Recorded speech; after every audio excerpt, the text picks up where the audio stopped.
नमस्कार बहुत स्वागत है आपका स्वराज एक्सप्रेस देख रहे हैं आप। आपके साथ मैं हूं कृतिका मिश्रा और बुलेटिन की शुरुआत करेंगे खबरों के साथ। राजधानी रायपुर से खबर, जहां रायपुर में भाजपा और कांग्रेस के प्रदर्शन के दौरान हुए बवाल के बाद अब सियासत तेज हो गई है। पुलिस ने कांग्रेस के 12 नेताओं और कार्यकर्ताओं के खिलाफ एफआईआर दर्ज की है। पुलिस का आरोप है कि प्रदर्शन के दौरान पथराव, कांच की बोतलें, लकड़ियां और जूते फेंके गए, जिससे 16 पुलिसकर्मी घायल हुए हैं। कांग्रेस ने कार्रवाई को एक तरफा बताते हुए भाजपा पर पथराव का आरोप लगाया है और राज्यपाल से शिकायत करने की बात कही गई है। वहीं उप मुख्यमंत्री अरुण साव ने कहा कि कानून सभी के लिए एक समान है और किसी को भी कानून हाथ में लेने की अनुमति नहीं है।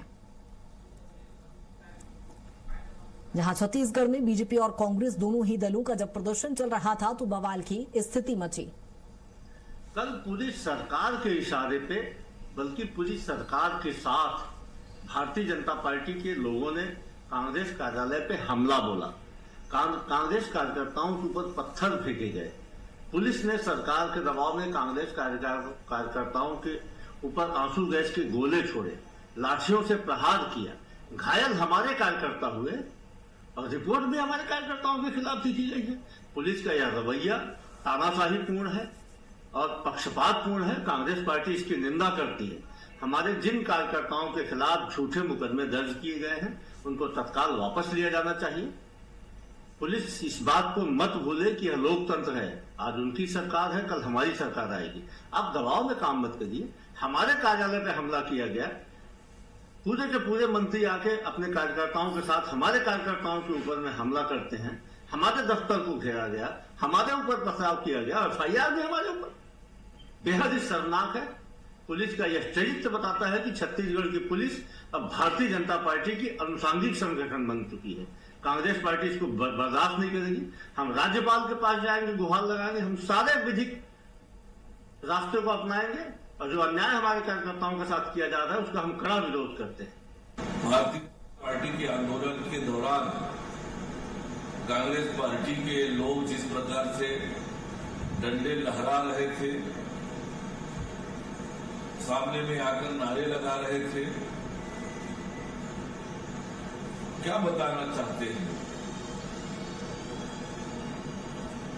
अपने नेता को जाबाज बताते हैं। जो नेता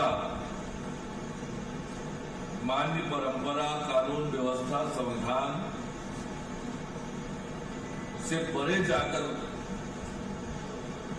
जो आचरण करता है उसे जाबाज बताते हैं। वही जाबाजी ये दिखाने की कोशिश कर रहे थे और अब पुलिस प्रशासन को धमकाने का काम कर रहे हैं।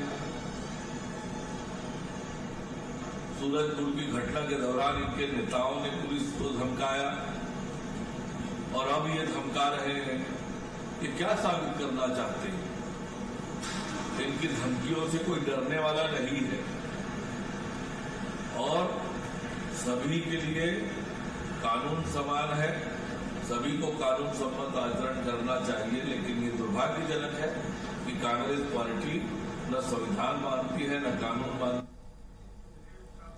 है। और इसी पर ज्यादा चर्चा के लिए सहयोगी दिलीप हमारे साथ जुड़ गए हैं। दिलीप, जिस तरह से देख रहे हैं कल दोनों ही दलों के बीच प्रदर्शन यहां पर चल रहा था, जब कार्रवाई हुई तो अब पुलिस की कार्रवाई पर कांग्रेस के कार्यकर्ता यहां पर सवाल उठा रहे हैं, नेता सवाल उठा रहे हैं।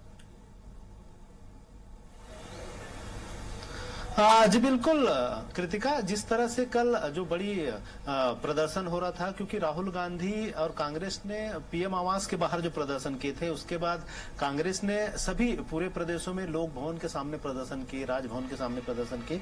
उसके जवाब में फिर उसके खिलाफ भाजपा की ओर से कल एक बड़ा प्रदर्शन किया गया और कांग्रेस के प्रदेश मुख्यालय राजीव भवन का घेराव किया गया। इसके लिए हालांकि उसे रोकने के लिए पुलिस प्रशासन ने काफी मुस्तैदी दिखाई और करीब 200 से अधिक जवानों को टीम को लगाई गई थी और आलम यह था कि वाटर कैनन का भी प्रयोग करना पड़ा और आंसू गैस के गोले भी छोड़े गए।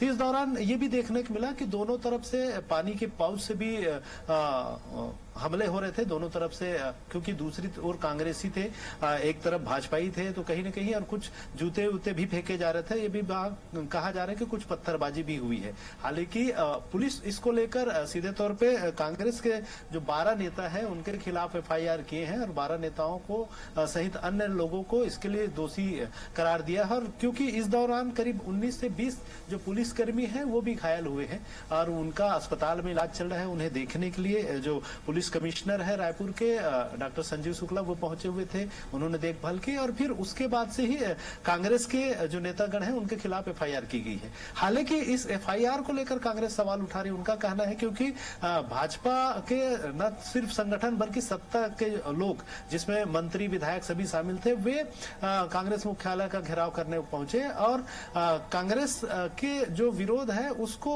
ध्यान में रखा गया और उन्हीं के खिलाफ एफआईआर कर दिया गया, जबकि वो अपने आप को पीड़ित बता रहे हैं कांग्रेस। और इसको लेकर हाल ही की डिप्टी सीएम अरुण साव का जो बयान आया है, उनका कहना है कि कांग्रेस हमेशा से इस तरह के काम कर रही है और किसी भी को ठीक है, लेकिन कांग्रेस यहाँ पर तानाशाही रवैया बता रही है दिलीप इसे, तो इसको लेकर अब विपक्ष जो सत्ता पक्ष के नेताओं का क्या कहना है? डिप्टी सीएम को अभी हमने हालांकि सुना भी कि कानून जो भी हाथ में लेगा उस पर कार्रवाई होगी, एक समान कानून है क्योंकि जी बिल्कुल, सत्ता पक्ष का कहना है कि कांग्रेस हमेशा से, क्योंकि जितनी भी बड़ी घटनाक्रम होती है उसमें कांग्रेस से जुड़े कोई न कोई लोग होते हैं, कोई न कोई नेता होते हैं, तो इनका कहना है कि कांग्रेस अराजक रूप में प्रदर्शन करती है और कहीं भी मामले हो जिसमें कांग्रेस के नेतागण इनका हाथ रहता है। इसलिए पुलिस उसको देखते हुए पुलिस कानून अपना काम करेगी। कानून को लगा होगा कि इन लोग जिम्मेदार हैं तो उनके खिलाफ एफआईआर की गई, कानून सम्मत कार्रवाई हो रही। सभी को कानून का सम्मान करना चाहिए। इस तरह के जो बातें हैं वो सत्ता पक्ष की ओर से कही जा रही है। हालांकि कांग्रेस, ठीक है दिलीप, यानी कुल मिलाकर कहा जाए कि कार्रवाई कानूनी हुई है, लेकिन अब देखना होगा जिस तरह से कांग्रेस सवाल उठा रही है उसमें कितनी सत्यता है। फिलहाल बहुत शुक्रिया तमाम चर्चा के लिए, और इसी पर ज्यादा चर्चा के लिए हमारे साथ कांग्रेस के प्रवक्ता अमित श्रीवास्तव जुड़ गए हैं, बीजेपी के प्रवक्ता निशिकांत पांडे जुड़ गए हैं। सर, आप दोनों का ही स्वागत है। और अमित जी, सवाल चूंकि आपसे है, अभी कांग्रेस के कार्यकर्ता कानूनी कार्रवाई पर सवाल कर रहे हैं। सर, कानून हाथ में लेंगे तो कार्रवाई तो लाजमी है। जी कृतिका जी, निश्चित तौर पे कहा भी जाता है कि हमने इस दौर में फैसले निराले देखे हैं, फैसला कत्ल के कातिल के हवाले देखे हैं। देखिए, छत्तीसगढ़ की माटी है और छत्तीसगढ़ की माटी नफरत नहीं सिखाती। मनभेद हो सकता है लेकिन मनभेद नहीं होना चाहिए। लेकिन जिस प्रकार से कल भारतीय जनता पार्टी के कार्यकर्ता और नेता और मंत्री जिस प्रकार से कांग्रेस भवन के बाहर आए और प्रदर्शन कर गए, संदेश देने का उन्होंने प्रयास किया कि जो आपसे सवाल पूछेगा आप उसको डराने धमकाने का काम किया जाएगा, उस पर दबाव बनाने का काम किया जाएगा। और ये चिंता का विषय है क्योंकि राजनीति में विरोध प्रदर्शन तो हर दल और हर कार्यकर्ता का नैतिक अधिकार होता है कृतिका जी, लेकिन किसी राजनीतिक दल के कार्यालय के सामने जाकर इस प्रकार का शक्ति प्रदर्शन करना ये कहाँ तक उचित है। और ये प्रयत्न करना बताया, कोशिश की गई भाजपा की। लेकिन अभी डिप्टी सीएम कह रहे थे कि आप अराजकता फैलाते हैं, आक्रामक काफी हो जाती है कांग्रेस पार्टी। जी क्या बोली कृतिका जी आपने? अराजकता फैलाते हैं आप लोग। अभी डिप्टी सीएम को हम सुन पा रहे थे, वो कह रहे थे कि अराजकता फैलाते हैं, आक्रामक क्यों हो जाती है आपकी पार्टी? देखिए, सबसे बड़ी बात यही है कि मैंने जैसा कहा ना कि छत्तीसगढ़ की धरती आक्रोश नहीं अब तक तो बनती है। और ये तो राम का ननिहाल है। बॉटल फेंके भाजपा के नेता, ठीक है, जूता फेंके भाजपा के नेता, पत्थर फेंके भाजपा के नेता, और एफआईआर की। चलिए निशिकांत जी, आप यानी कोई भी सवाल पूछेगा तो आप जूते और बोतलें और पत्थर फेंकेंगे? सर कृतिका जी, सर आप सब झूठ बोल रहे हैं। कांग्रेस के प्रवक्ता बड़े भाई हैं, सम्मानित व्यक्ति, जिस प्रकार से वीडियो फुटेज आए हुए, पत्थर कहाँ से आए? ट्रैक्टर भर के पत्थर कांग्रेस भवन के सामने इन्होंने प्रायोजित रखा था। और पिछली बार भी जब कांग्रेस भवन पे जब ये भाजपा कार्यालय में हमला किए थे ये लोग, तो जब हम गए तो इनके कांग्रेस कार्यालय के अंदर से पत्थर मारा गया था, उसके विडियो फुटेज है। एक्चुअली क्या है, कश्मीर से लेकर कन्याकुमारी तक पत्थरबाजी का जो स्टंट है 10 जनपद से चलाया जाता है, उसी का ये परिणाम आपको देखने को मिलता है। अराजकता की बात करते बोलते कांग्रेस का कार्यालय क्यों घेराव कर रहे थे? पीएम आवास का कार्यालय कैसे पीएम आवास का कैसे घेराव किया? आज तक भूतों ने भविष्य कभी पीएम आवास का घेराव नहीं किया गया है किसी भी लोगों के द्वारा। महत्वपूर्ण विषय क्या है? पीएम आवास में एक पीएम की हत्या हो गई जो इनकी नेत्री थी। देश की पीएम जरूर थी लेकिन इनकी नेत्री थी। इतना सेंसिटिव जगह पे आदरणीय राहुल गांधी। अमित जी, यानी पत्थरबाजी करना आपका एक चरित्र है? बिल्कुल भी नहीं। हम तो देखिए, हम तो गांधीवादी पार्टी के लोग हैं, लेकिन लाठियों से नहीं दबेगी युवाओं की आवाज। और जब भी इतिहास लिखा जाएगा, लोकतंत्र में सवाल पूछा जाएगा, तो सर इस तब मुझे प्रदर्शन लगता में है इतनी भाजपा आक्रामक के क्यों दिखाई दी कांग्रेस पार्टी? पत्थरबाजी तो हुई है, कांग्रेस पार्टी इतनी आक्रामक, फिर यहाँ क्यों? गांधीवादी सोच के लोग हैं आप तो। देखिए, मैं आपको बता दूं, निशिकांत पांडे जी मेरे बहुत अभिन्न अनुज जी। है, लेकिन मैं भी उनको वीडियो भेज सकता हूं जहां भाजपा के कार्यकर्ता कांग्रेस के कार्यकर्ताओं पे पत्थर फेंक रहे हैं। उनके ऊपर एफआईआर क्यों नहीं हुई? We all govern by one law. तो हमारे ऊपर एफआईआर, हमारे कार्यकर्ताओं के ऊपर एफआईआर हुई, भाजपा नेताओं के ऊपर क्यों नहीं कार्रवाई हुई? मतलब आपकी सरकार है तो आप विपक्ष को दबाने के उनके ऊपर एफआईआर करेंगे? कृतिका जी, अब इतिहास में लोकतंत्र के कठिन दौर से जरूर गुजर रहा है, लेकिन जब भी यह प्रश्न पूछा जाएगा कि जब इस देश में, जब इस प्रदेश में बच्चों के शिक्षा पे बात हो रही थी और राहुल गांधी प्रश्न उठा रहे थे और भाजपा के नेता क्या कर रहे थे, वो निशिकांत जी, जब प्रदर्शन दोनों ही दल के द्वारा था तो भाजपा के कार्यकर्ताओं पर सर एफआईआर क्यों नहीं हुई? सवाल तो उठता है। बिल्कुल सवाल उठना चाहिए, लेकिन हमने पत्थरबाजी की ही नहीं। और दूसरा बात, लोकतंत्र कठिन दौर से गुजर चुका। कृतिका जी, चलिए, मैं आपके लोकप्रिय चैनल पे वो वीडियो भेज सकता हूँ। मुझे कंप्लीट करने दीजिए प्लीज। आपने कहा कि गांधीवादी तरीके की पार्टी है, तो आपने सही प्रश्न किया कृतिका जी। आपने इनसे, गांधी जी होते तो पत्थर पिटवाते, सिखों का कत्लेआम करवाते, कश्मीर में नरसंहार करवाते, देश में हजारों। अरे गोडसे को मानने वाले लोग और क्या करेंगे? गांधी की